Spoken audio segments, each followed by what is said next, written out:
Okay, so I didn't really feel like getting the, what do you call it?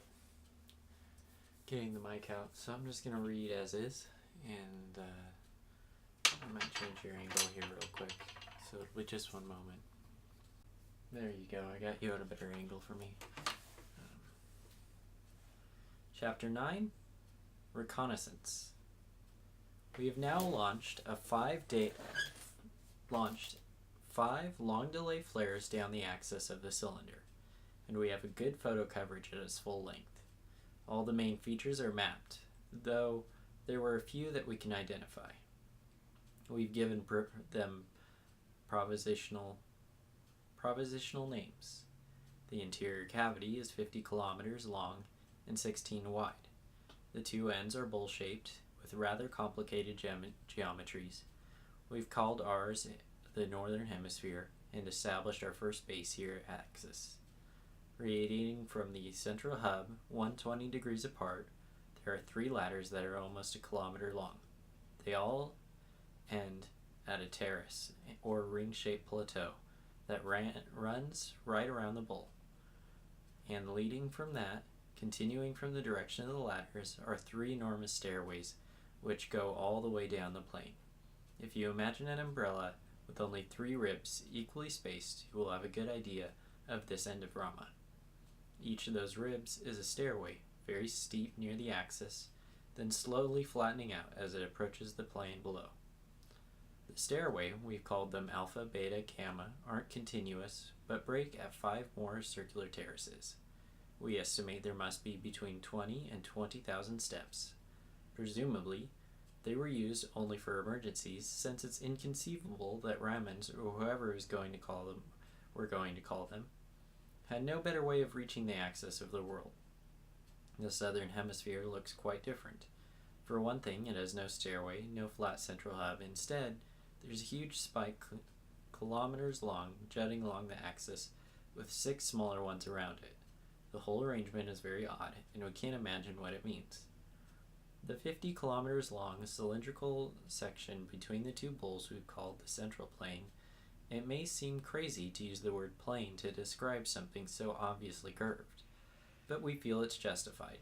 It will appear flat to us when we go down there, just as the interior of the bottle must seem flat and to an ant crawling around inside of it. The most striking feature of the central plane is the 10-kilometer wide dark band running completely around the halfway mark. It looks like ice, so we've christened it the cylindrical sea.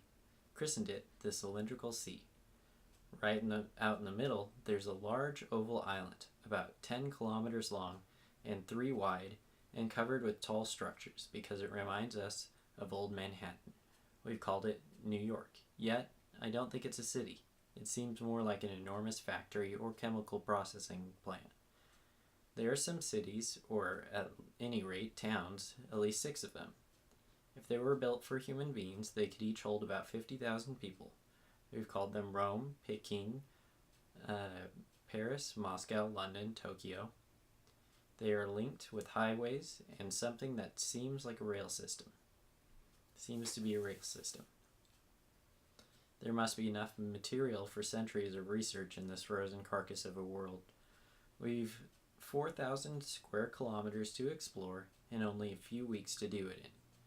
I wonder if we'll ever learn the answer to the 2 mysteries that have been haunting me ever since we got inside. Who are they, and what did they do wrong? And what went wrong? The recording ended. On Earth and Moon, the members of Rama committee relaxed, then started to examine the maps and the photographs spread out in front of them. Though they had already studied for many hours, Commander Norton's voice added a dimension no pictures could convey. He had actually been there and looked with his own eyes across the extraordinary inside-out world during brief moments while its age-long night had been illuminated by flares. And he was the man who would lead any expedition to explore it. Dr. Pereira, I believe you have some comments to make.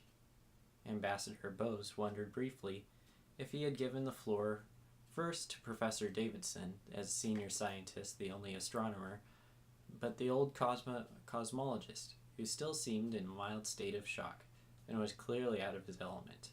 In his all his professional career, he had looked up upon the universe as an arena for titanic impersonal forces of gravitation, magnetism, radiation. He had never believed that life played an important role in the scheme of things, and he regarded its appearance of Earth, Mars, and Jupiter as an accidental aberration. But now there was proof that life not only existed outside of the solar system, but it also scaled heights far beyond anything man had achieved or could have hoped to reach for centuries to come. Moreover, the discovery of Rama challenged another dogma that Davison had preached for years. When pressed, he would reluctantly admit that life probably did exist in other star systems, but it was absurd. He had always maintained to imagine that it could ever cross the interstellar gulfs. Perhaps Rama9 had indeed failed if Commander Norton was correct in believing that their world was now a tomb. But at least they had attempted the feat on a scale that indicated high confidence in the outcome. If such a thing had happened once, it must surely have happened a million times, many times in this galaxy of 100 billion suns, and someone somewhere would eventually succeed. There was a thesis without proof, but with considerable arm-waving. Dr. Cardicel Pereira had been preaching for years. It was now a very happy man, though almost also the most frustrated one. Rama had spectacularly confirmed his views, but he could never set foot inside it or even see it with his own eyes. If the devil had suddenly appeared and offered him the gift of instantaneous teleportation, he would have signed the contract without bothering to look at the small print. Yes, Mr. Ambassador, I think we would have some information of interest. What we have here is undoubtedly a space ark. It's an old idea in the astronautical literature. I've been able to trace it back to the British physicist J.D. Burnell, who proposed the method of interstellar colonization in a book published in 1929. Yes, 200 years ago.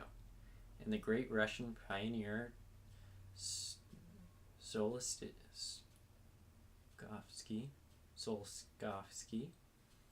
put forward somewhat similar proposals even earlier. If you wanted to go from one star system to another, you have a number of choices. Assuming that the speed of light is an absolute limit, that's still not completely settled, despite anything you may have heard on the contrary. There was an indignant sniff, but no formal protest from Davidson. You could make a fast trip in a small vessel or a slow journey in a giant one. There seems to be no technical reason why spacecraft cannot reach 90% or more of the speed of light. That would mean travel time of 5 to 10 years between neighboring stars. Tedious perhaps, but not practical, especially for creatures whose lifespans might be measured in centuries. One can imagine voyages of this duration carried out in ships were not much larger than our own. But perhaps such speeds are impossible. With reasonable payloads, remember you have to carry the fuel to slow down at the end of the voyage. Even if you're on a one-way trip, so it may make more sense to take your time, even 10,000, 100,000 years. Burnell and others thought this could be done with mobile worldlets a few kilometers across, carrying thousands of passengers on journeys that would last for generations. Naturally, the system would have to be rigidly closed, recycling all food, air, and other expendables.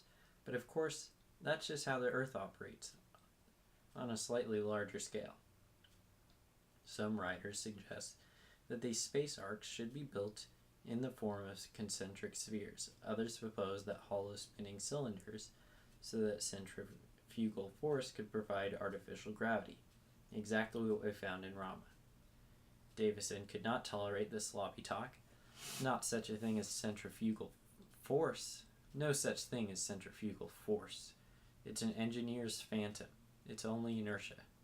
You're quite right, of course, admitted Pereira, though it might be hard to convince a man who'd just been slung off a carousel, but that mathematical rigor seems unnecessary. Hear, hear, interjected Bose with some exasperation. We all know what you mean, or think we do. Please don't destroy our illusions. Well, I was merely pointing out that there's nothing conceptually novel about Rama, though its size is startling. Men have imagined such things for 200 years. Now, I'd like to address myself to another question. Exactly how long has Rama been traveling through space? We now have a very precise determination of its orbit and its velocity. Assuming it's made no navigational changes, we can trace its position back to 1 million years. We expected that it would be coming in that direction of all nearby stars, in the direction of a nearby star, but that isn't the case at all. It's more than 200,000 years since Rama has passed near any star, and that particular one turns out to be an irregular variable, about the most unsuitable sun you could imagine for an inhabited solar system.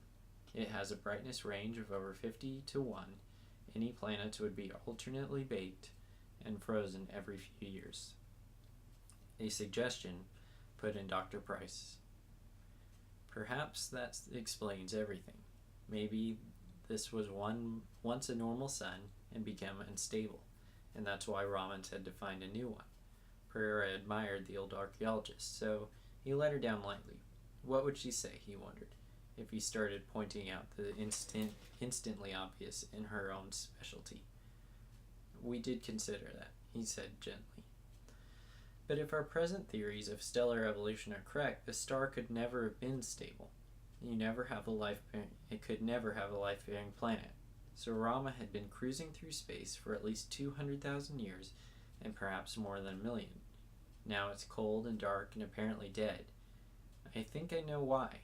The Ramans may have no choice. Perhaps they were indeed fleeing from some disaster they miscalculated.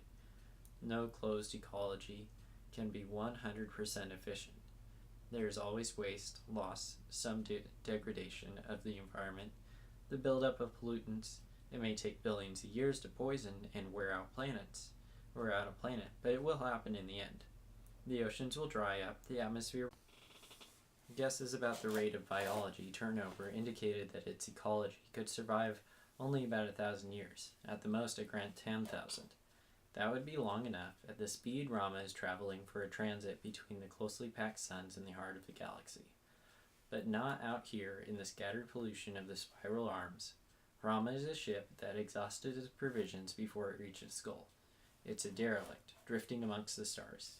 There's just one serious objection to this theory, and I'll raise it before anyone else does. Rama's orbit is aimed so accurately at the solar system that coincidence seems ruled out. In fact, I'd say it's now heading much too close to the sun for comfort. Endeavour will have to break away long before the perihelion to avoid overheating. I don't pretend to understand this. Perhaps there's some form of autonomic terminal guidance still operating, steering Rama to the nearest suitable star ages after its builder died. And they are dead. I'll stake my reputation on that. All the samples we've taken from the interior are absolutely sterile. We've not found a single microorganism. As for the talk you may have heard about suspended animation, you can ignore it. There are fundamental reasons why hibernation techniques will work for only a few centuries.